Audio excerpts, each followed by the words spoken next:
Abram a palavra de Deus no livro de Mateus, capítulo 12, e nós vamos ler dos versos 38 a 41. 38 a 41. Mateus 12, versos 38 a 41.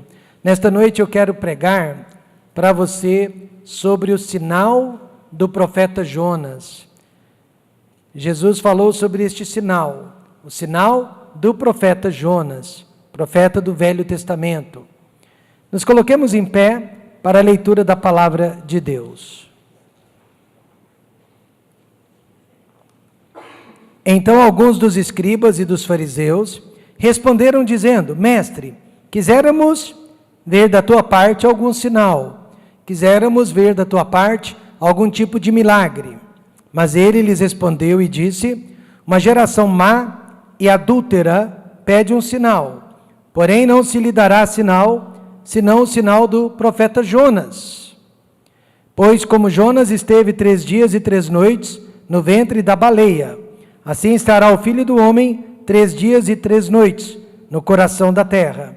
Os ninivitas ressurgirão no juízo com esta geração e a condenarão, porque se arrependeram com a pregação de Jonas. E eis que está aqui quem é maior do que Jonas. Querido Deus eterno Pai, Jesus Cristo é maior do que Jonas. Jesus Cristo é maior que todos, pois Ele é o Filho de Deus. Ele é a palavra viva de Deus. Ele é o único Salvador que existe. Ele é o caminho, a verdade e a vida. E que nesta noite, ó Pai, todos nós venhamos a conhecê-lo, pelo que Ele é e pelo que Ele faz. Ele é o Salvador, Ele salva.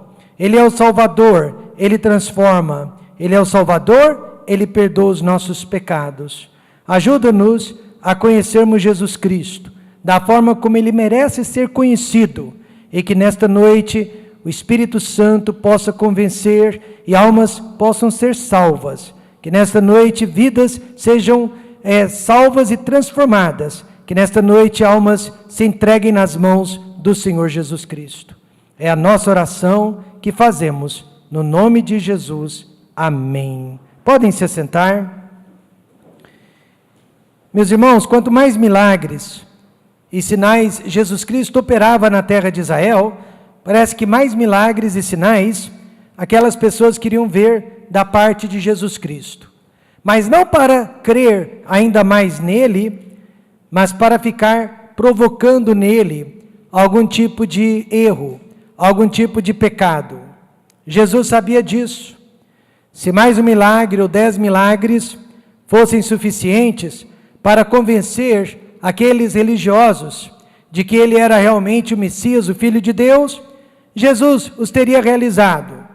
Mas infelizmente eles teriam acreditado nos milagres, porque não poderiam negá-los, porém não teriam acreditado na pessoa de Jesus Cristo, que os realizou.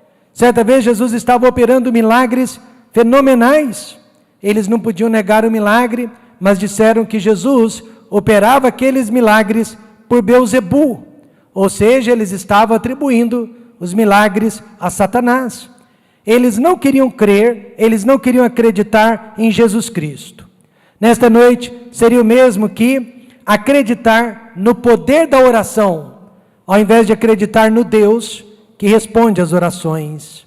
Seria o mesmo que possuir fé na fé, mas sem ter fé na pessoa de Jesus. É acreditar na Bíblia, mas sem obedecê-la e sem praticá-la. E finalmente, é frequentar a igreja, mas sem participar da mesma. Jesus estabeleceu que milagres, por maiores que sejam, não salvam e não deveríamos ficar buscando por eles. Em Mateus 24, verso 24, eu posso ler para os irmãos. A Bíblia diz: porque surgirão falsos cristos e falsos profetas, e farão tão grandes sinais e prodígios, que se possível fora, enganariam até os escolhidos. E os escolhidos são as pessoas lavadas no sangue de Cristo, e principalmente aquelas pessoas que ficam dentro da palavra de Deus. Mas se possível fosse, esses milagres enganariam até os escolhidos. A justiça brasileira, recentemente, acusou o curandeiro da cidade de Abadiânia, Goiás, de inúmeros crimes contra a humanidade, desde abuso sexual até falsidade ideológica. Provavelmente este homem irá ser condenado e vai apodrecer na cadeia. Mas o que a justiça brasileira não consegue negar são os milagres que este homem realizou ao longo de sua história e com os quais ele conseguiu atrair milhares e milhares de pessoas, não só do Brasil, mas do mundo afora. Pessoas viajavam de longe para conhecê-lo. Portanto, meus irmãos, milagres não salvam o ser humano, muito menos comprovam a idoneidade do milagreiro. O padre Quevedo ficou conhecido por explicar e muitas vezes desmascarar os pseudo-milagres que atraíam milhares e milhares de pessoas a diversos tipos de igrejas, a centros espíritas e tantos outros lugares. Ele não perdoava nem mesmo a Igreja Católica, pois ele era um estudioso em parapsicologia. Jesus também não perdoava a incredulidade dos fariseus e lhes deu um ultimato, que é válido até os dias de hoje. Ele disse no versículo 39, porém, não se lhe dará outro milagre, senão o do profeta Jonas. Não se vos dará outro sinal, senão o do profeta Jonas. E qual é o sinal do profeta Jonas? São 3 sinais. É o sinal da ressurreição de Cristo, é o sinal da pregação da palavra de Deus e é o sinal da conversão de nossos pecados. Esses são os milagres que Deus quer ver nesta noite em nossas vidas. Em primeiro lugar, veja o sinal da ressurreição de Cristo no versículo 40. Pois como Jonas esteve 3 dias e 3 noites no ventre da baleia, assim estará o Filho do Homem 3 dias e 3 noites no seio da terra. Algumas versões diz baleia e outras dizem peixe grande, grande peixe. Recentemente, um mergulhador quase foi engolido, por uma enorme baleia em Porto Elizabeth, na África do Sul. Ela media no mínimo 15 metros. O sul-africano de 51 anos de idade sentiu algo grande se aproximando dele. Era uma baleia da espécie Braide, que estava atrás de um cardume e acabou abocanhando também o mergulhador. Ele disse, ficou escuro de repente. Senti algo pressionando o meu quadril. Sabia que era uma baleia que tinha me pegado. Por sorte, ele foi cuspido fora pela baleia. Só que no caso do profeta Jonas, ninguém podia imaginar que ele fosse sobreviver depois de engolido por uma baleia e ter sido levado para as profundezas do oceano e ficou ali por 3 dias e 3 noites. Assim também, ninguém acreditava que Jesus Cristo fosse ressuscitar dentre os mortos, depois de tudo que ele sofreu nas mãos dos fariseus, dos judeus e dos romanos, depois de ter sido crucificado, depois de ter sido sepultado. Mas 3 dias depois, ele ressurgiu. E até hoje, meus amados irmãos, este é o maior fato histórico, este é o maior fato histórico da humanidade e do cristianismo. Porque a ressurreição de Cristo é importante para a nossa salvação? Por 2 razões. Para demonstrar a sua superioridade e para demonstrar a sua vitória. Meus amados irmãos, nesta noite, Jesus Cristo é superior. Jesus Cristo é o maior. Assim estará o Filho do Homem 3 dias e 3 noites no seio da terra. Filho do Homem é um termo messiânico e foi usado cerca de 88 vezes no Novo Testamento, sempre para se referir a Jesus Cristo. Os judeus conheciam muito bem o significado deste termo, por isso os fariseus pegavam em pedras e queriam matá-lo, quando ele se referia como Filho do Homem.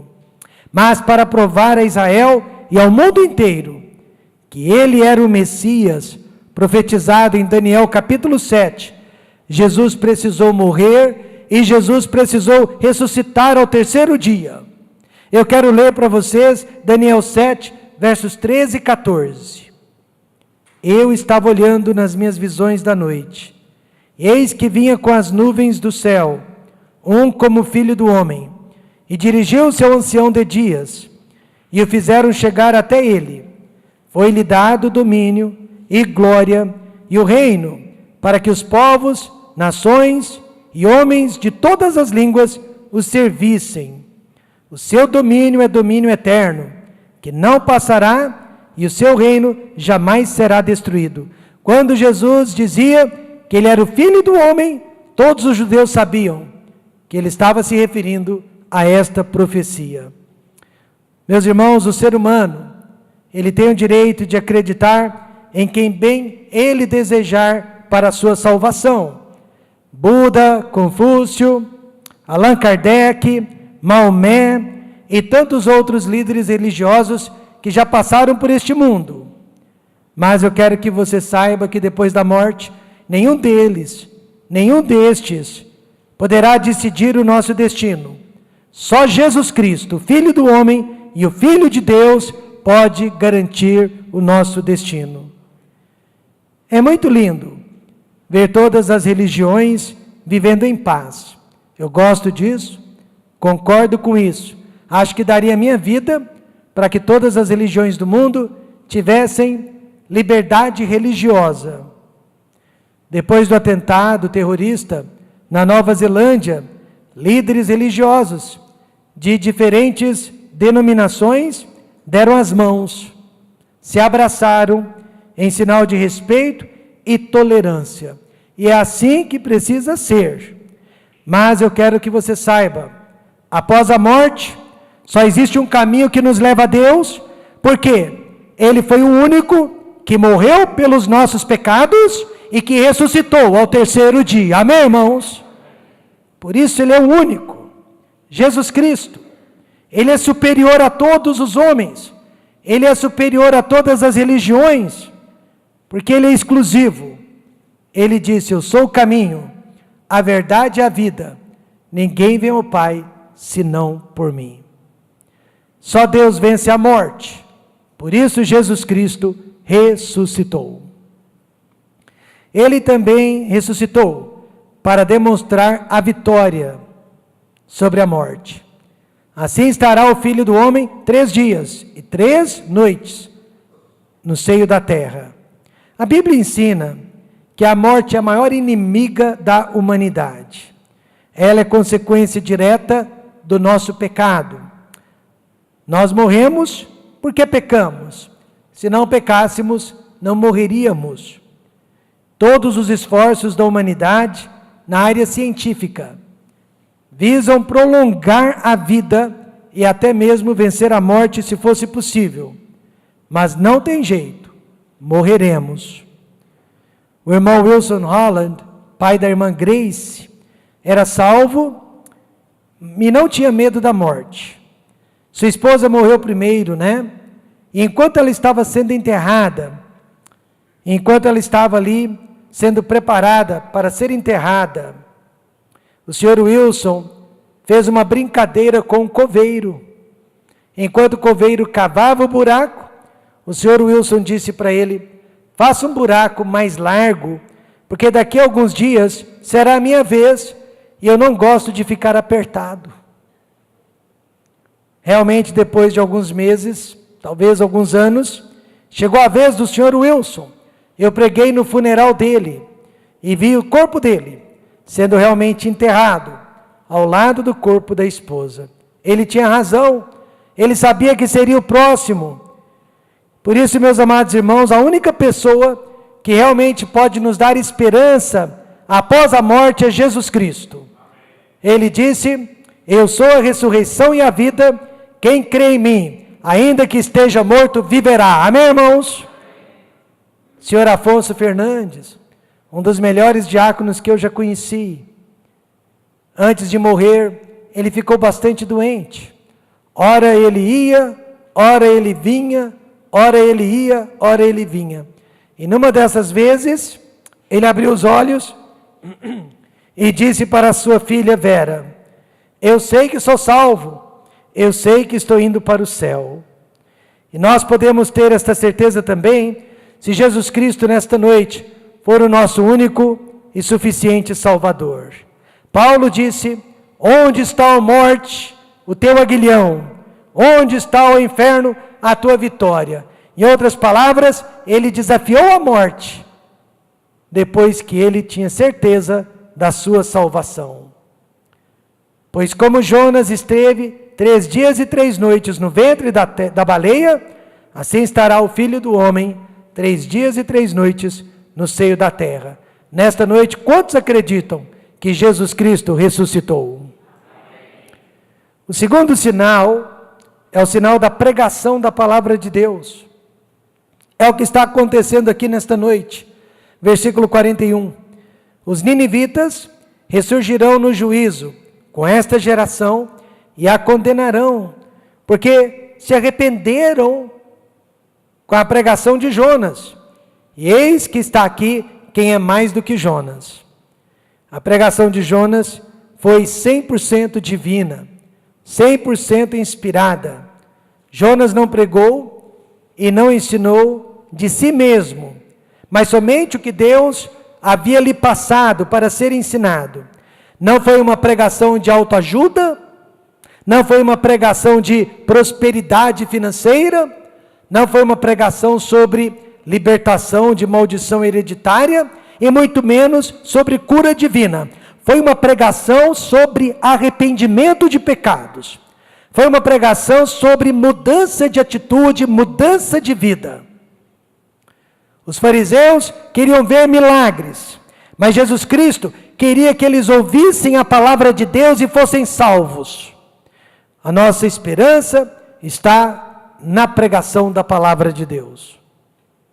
Hebreus 4:12 diz: porque a palavra de Deus é viva e eficaz, e mais penetrante do que espada alguma de 2 gumes, e penetra até a divisão da alma e do espírito e das juntas e medulas, é apta para discernir os pensamentos e intenções do nosso coração. Em outras palavras, a Bíblia, a pregação, a palavra de Deus, ela é capaz de consertar todos os problemas da nossa vida. Mais do que isso, ela é capaz de nos dar a salvação em Cristo Jesus. Ao ouvir a palavra de Deus, os homens saberão de 2 verdades absolutas. Primeira, haverá um juízo final para todos. E segunda, haverá condenação para os perdidos. Jesus disse no verso 41, os ninivitas ressurgirão no juízo. Com esta geração, meus amados, haverá um juízo. Haverá um juízo final. Juízo significa separação. Haverá um dia que Deus há de separar os salvos dos perdidos. Jesus se refere às ovelhas dos bodes. Os ninivitas, que eram pagãos, ouviram a pregação da palavra de Deus, se arrependeram, creram e foram salvos. Os fariseus, que faziam parte da nata religiosa de Israel, ouviram a palavra de Deus, mas não se arrependeram e não foram salvos. Veja então, não é religião que salva, é a pregação e o arrependimento, amém, irmãos? Em outro texto, Jesus disse: em verdade vos digo que os publicanos e as meretrizes entram adiante de vós no reino de Deus. Ou seja, é mais fácil um pecador inveterado ouvir a palavra de Deus, arrepender-se dos seus pecados, do que um religioso tradicional ouvir a palavra de Deus e arrepender-se dos seus pecados. Infelizmente, a religião é a bandeira do inferno. Há muitas pessoas que estão se segurando nas suas igrejas, estão se segurando no batismo, estão se segurando nos sacramentos, mas a igreja não salva, a religião não salva, Jesus Cristo salva. Assim como recentemente, 2 políticos ateus famosos no Brasil por serem ateus, acharam que poderiam enganar os brasileiros e ganhar as eleições de 2018 só porque foram vistos juntos indo a uma missa. E até participaram da Eucaristia, até participaram do sacramento da Eucaristia. Há homens e mulheres, então, que também acham que vão para o céu porque foram vistos numa igreja, porque pertencem a uma igreja. Mas não é a igreja que salva, os sacramentos não salvam, é Jesus Cristo que salva. Os ninivitas não eram religiosos, ao contrário, eles eram pagãos, mas ouviram a palavra de Deus, creram, se arrependeram, foram salvos, porque acreditaram no juízo de Deus. E outra verdade é que haverá condenação para os perdidos. Jesus não deixou dúvidas. Ele garantiu que haverá condenação para os perdidos. Ele diz no verso 41, e a condenarão, haverá condenação. Por esta razão ele pregou muito mais. Durante 3 anos e meio, ele pregou muito mais o Evangelho, a palavra de Deus, do que realizou milagres. A pregação da palavra de Deus convence, vence e transforma o pecador perdido. Repito, a palavra de Deus convence, vence e transforma o pecador perdido.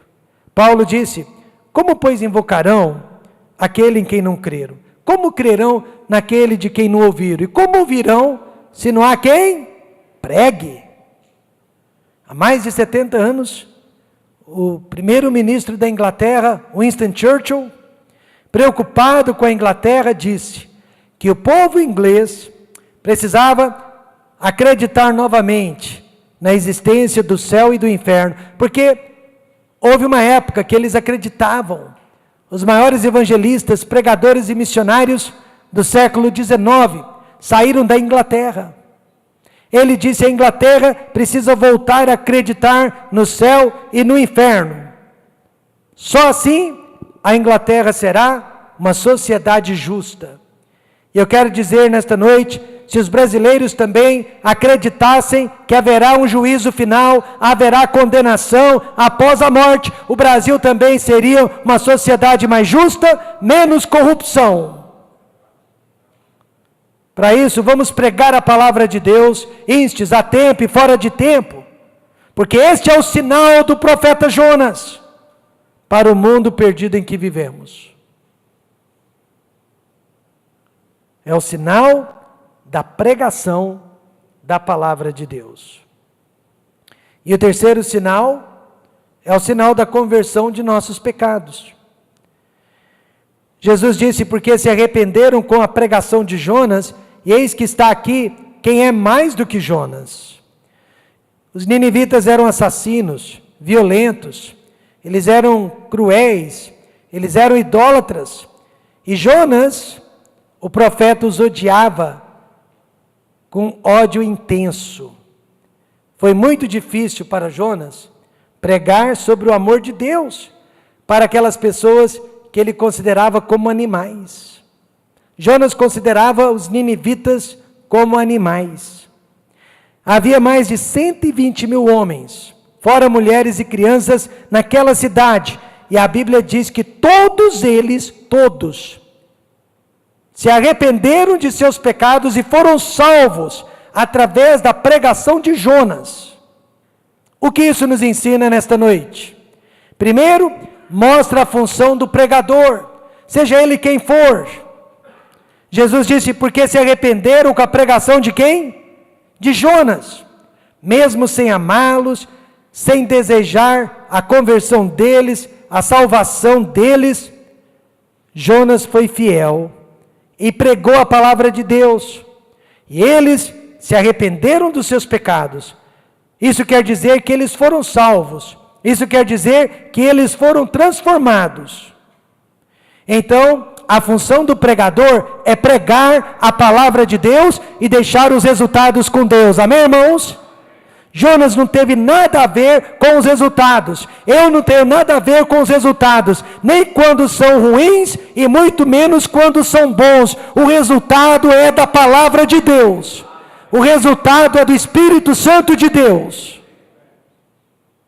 Jonas não teve nada a ver com aquele resultado. 100% de salvação. 100% de conversão. Por isso que enquanto estava vivendo em adultério, uma vida dupla, Jim Swaggart, evangelista famoso dos anos 80, estava ganhando almas através de seus programas televisionados via satélite. Muitas pessoas estavam se convertendo a Jesus Cristo, porque não era Jim Swaggart que salvava, mas a palavra de Deus que ele pregava. Jonas também estava em pecado. Pecado de rebeldia, pecado de desobediência e pecado de amargura, porque era só o que ele sentia no coração, mas a palavra que ele pregava era pura, era santa, era imaculada, era poderosa. Eu já fui abençoado através da pregação de pastores orgulhosos, ranzinzas e até em adultério, porque eles estavam pregando a palavra de Deus. Isaías 55:11 promete: assim será a minha palavra que sair da minha boca, ela não voltará para mim vazia, antes fará o que me apraz, prosperará naquilo para que enviei. Então eu quero dizer nesta noite, o poder não é do pregador, o poder é da pregação. A pregação salva, a pregação transforma as nossas vidas. Até na boca de um cavalo, a palavra de Deus prospera. E aprendemos também sobre a função da própria palavra. No verso 41, porque se arrependeram com a pregação. Eis aqui a função da palavra de Deus: causar arrependimento. Causar arrependimento de pecados. Causar transformação de vida. Causar uma nova direção e um novo caminho. Vejam só o que aconteceu com os moradores de Nínive. E Deus ouviu as obras deles, como se converteram do seu mau caminho. E Deus se arrependeu do mal que tinha anunciado que faria e não o fez. Em outras palavras, Deus os perdoou. Amém, irmãos? Deus os salvou. Deus não aplicou a pena. Irmãos, nesta noite alguma coisa de muito mal está para acontecer conosco, ou com a nossa família. Mas se a palavra de Deus chegar a tempo no nosso coração e nos causar arrependimento e nos desviar do caminho errado, bem pode ser que Deus também se arrependa do mal. Esta é a missão da Bíblia: mudar o nosso caminho, mudar os nossos pensamentos e mudar as nossas decisões erradas. A cada culto precisamos ser tocados. A cada leitura bíblica, precisamos ser mudados. Em Nínive, ricos e pobres, fortes e fracos, jovens e idosos, todos, homens e mulheres, adultos e crianças, se arrependeram e jejuaram depois que ouviram a palavra de Deus. Será que o Templo Batista Maranata está emitindo nesta noite o sinal do profeta Jonas para esta geração má e adúltera em que vivemos? O sinal da ressurreição de Cristo, o sinal da pregação da palavra, o sinal da conversão de pecados? Por quê, pastor Rômulo? Porque Jesus deixou bem claro: o maior milagre de todos é o milagre da salvação e da transformação de uma vida. O maior milagre de todos é o da sua salvação e o da sua transformação. Nós queremos então ver este milagre sempre, nesta igreja ou no nosso dia a dia, nós queremos que a nossa igreja esteja cheia de milagres. Que esses milagres possam encher a galeria em breve. Porque este é o sinal do profeta Jonas, a sua salvação. Isso prova que Jesus é Deus.